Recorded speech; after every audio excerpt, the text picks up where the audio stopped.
Welcome to Sunanda study circle.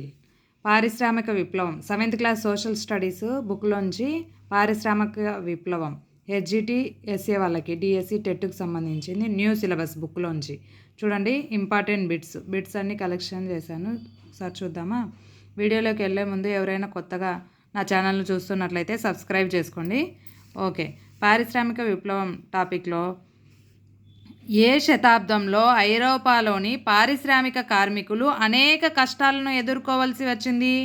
19వ శతాబ్దం. 19వ శతాబ్దంలో ఐరోపాలో పారిశ్రామిక కార్మికులు అనేక కష్టాలను ఎదుర్కోవలసి వచ్చింది. ఏ దేశంలో యాంత్రిక యుగం ప్రారంభమైంది? బ్రిటన్ దేశంలో యాంత్రిక యుగం ప్రారంభమైంది. జేమ్స్ వాట్ తయారు చేసిన యంత్రాల కోసం అవసరమైన డబ్బును ఎవరు పెట్టుబడి పెట్టారు? బౌల్టన్. జేమ్స్ వాట్ తయారు చేసిన యంత్రాల కోసం అవసరమైన డబ్బును ఎవరు పెట్టుబడి పెట్టింది? బౌల్టన్. ఏవి చౌకగా మరియు మన్నికైన వస్తువులను తయారు చేసేవి? యంత్రాలు చౌకైన మరియు మన్నికైన వస్తువులను తయారు చేసేవి. ఏ మధ్యకాలంలో ఫ్యాక్టరీ విధానం అనే కొత్త పద్ధతి ఆవిర్భవించింది? 1750 నుంచి 1850 మధ్యకాలంలో ఫ్యాక్టరీ విధానం అనే కొత్త పద్ధతి ఆవిర్భవించింది. ఆవిరి యంత్రాన్ని కనుగొన్నవారు ఎవరు? James what. ఉత్పత్తికి అవసరమైన అన్ని సౌకర్యాలు ఎవరిచే నిర్వహించబడతాయి? పెట్టుబడిదారులచే. పెట్టుబడిదారులు డబ్బులు పెడితే దాని ద్వారా ఉత్పత్తికి అవసరమైన అన్ని వసతులు సౌకర్యాలు మనము చేసుకోవచ్చు అన్నమాట. 19వ శతాబ్దంలో పరిశ్రమల్లో పని గంటలు ఎలా ఉండేటివి? 12 గంటలు పనిచేసేవాళ్ళు పరిశ్రమల్లో. ఎవరు మాత్రమే యాంత్రిక కర్మాగారాలను ఏర్పాటు చేయగలరు? సంపన్న వ్యాపారులు. ఎవరు? సంపన్న వ్యాపారులు మాత్రమే యాంత్రిక కర్మాగారాలను ఏర్పాటు చేయగలరు అనమాట. ఫ్యాక్టరీలలో యంత్రాలు నడవడానికి ఏం అవసరం? శక్తి అవసరం. స్టీమ్ ఇంజన్, ఆవిరి యంత్రం ఆవిష్కరణ వేటి అభివృద్ధికి దారితీశాయి? నౌకా నిర్మాణ పరిశ్రమ అభివృద్ధికి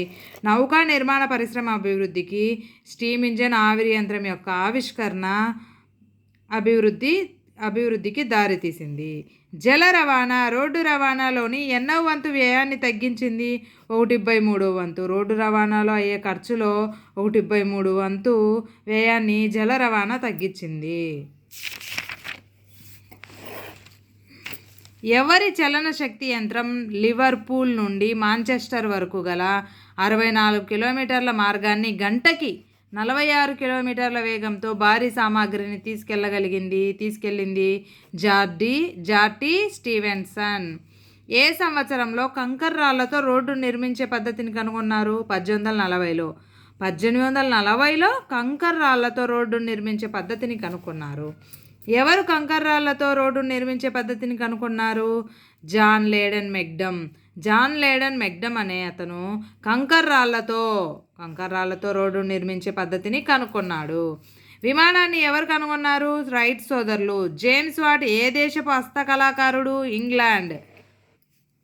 1840లో విరిగిన రాళ్లను ఉపయోగించి రోడ్డు వేసే పద్ధతిని ఏమంటారు? మీ ఆడం అంటారు. కాండం అపారమైన బరువును కదిలించేంత బలాన్ని కలిగి ఉంటుందని ఎవరు గమనించారు? James what. దేనికి ఫలితంగా క్రమేణా ప్రజలు గ్రామాల నుండి పట్టణాలకు వలసపోయే పరిస్థితి ఏర్పడింది? పారిశ్రామిక విప్లవం ఫలితంగా. ఏ వర్తకులు సబ్ కాంట్రాక్ట్ పద్ధతిని ప్రారంభించారు? యూరోపియన్ వర్తకులు సబ్ కాంట్రాక్ట్ పద్ధతిని ప్రారంభించాడు. ప్రతి వర్తకుడు వస్త్రాల తయారీలోని ప్రతి దశలోనూ ఎంతమంది చేతి వృత్తి వారిని వినియోగించేవారు? 20 నుంచి 25 మందిని.